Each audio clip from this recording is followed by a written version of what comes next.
mencarinya itu adalah ini satu kata, sebuah kesuksesan. Saya percaya setiap kita pasti mau sukses, baik di dalam pekerjaan misalnya, di dalam rumah tangga, di dalam apalagi bisnis, atau di dalam pelayanan. Pasti kita pengen sukses. Nah, cuma pertanyaannya, apakah sukses menurut kita ini sama dengan sukses menurut pandangannya Tuhan? Gitu. Seringkali kita terkecoh, kita pikir kita sukses, padahal di mata Tuhan kita gagal. Gitu. Tapi saya percaya ketika di mata Tuhan kita sukses, kita juga akan mengalami kesuksesan di dalam kehidupan kita. Gitu. Nah, apakah kita dikatakan sukses ketika kita punya mobil kan, atau punya kekayaan, atau punya pangkat, atau punya jabatan yang tinggi? Apakah seperti itu? Nah, dari kata sukses ini saya tertarik untuk menggali. Paling tidak ada 7 area yang mesti kita perhatikan secara singkat, sehingga kehidupan kita dapat dikatakan sukses di mata Tuhan. Yang pertama, S di sini saya sebut dengan submission, penundukan diri. Nah, area yang pertama ini sangat penting teman-teman, karena penundukan diri kepada Allah itu yang utama. Alkitab di dalam Yakobus 4 ayat 6 dengan jelas berkata, tunduklah kepada Allah dan lawanlah iblis. Gitu. Jadi hal utama, prinsip pertama adalah kita harus mengerti tentang penundukan diri. Penundukan diri kepada pemimpin tentunya yang Tuhan sudah tunjuk. Gitu.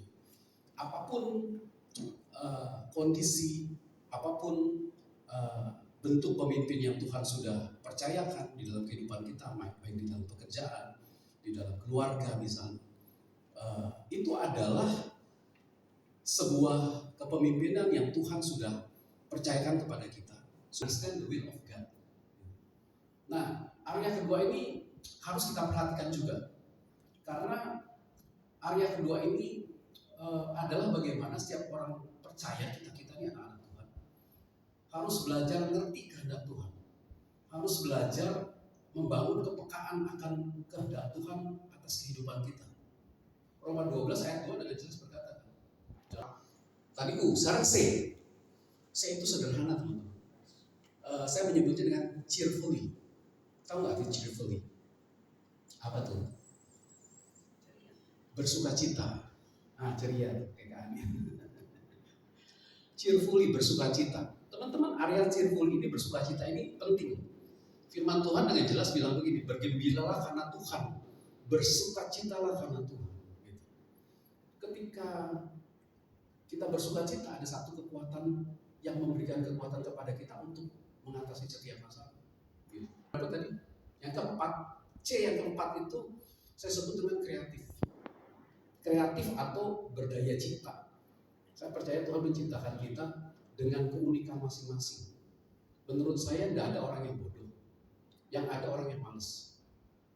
Dan menurut saya setiap kita punya keunikan, punya perbedaan, punya kelebihan masing-masing. Yang ada di saya mungkin tidak ada di Bang Charles, tapi yang ada di Bang Charles mungkin tidak ada di saya. Makanya Paulus berkata, hendaklah kelebihanmu mencukupkan kekurangan mereka, sehingga satu kali kelebihan mereka mencukupkan kekurangan kamu. Itu di ayat berapa tuh? Di ayat mana? Supaya terjadi keseimbangan. Ketika saya pelajarin ayat itu, saya bilang, wah dahsyat ya Paulus. Di sini saya sebut efisien. Efisien atau apa ya? Kalau tadi berdaya cipta, kalau efisien itu lebih ke tepat guna. Gitu. Tepat guna. Alkitab di dalam Efesus 5 ayat 16 berkata, pergunakanlah waktu yang ada. Nah, ini sebenarnya bicara tentang efisien. Gitu. Tepat guna mempergunakan waktu. Kita ini dikejar-kejar dengan waktu tanpa disadari. 6S, saya sebut ini dengan strong will. Gitu. Kita harus punya daya juang yang kuat. Banyak anak-anak Tuhan ke gereja setiap hari dengan firman Tuhan, dikasih kekuatan oleh firman Tuhan. Tetapi ketika dalam masalah persoalan sehari-hari, nggak punya ini strong will, nggak punya kemauan yang kuat. Diomelin dikit, ditegur sedikit sama gembala misalnya, pindah gereja. dikit sama atasan di kantor, langsung keluar kerjaan. Nah, ini daya juang yang kuat. Dan yang ketujuh, S-nya adalah apa? Siapa tahu? Sacrifice, pengorbanan.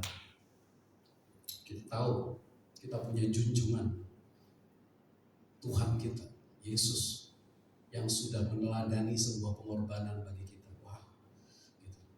Dan saya selalu punya prinsip, saya selalu punya filosofi, sebagaimana Yesus sudah berkorban bagi kita, gitu. Kita juga harus mengorbankan hidup kita.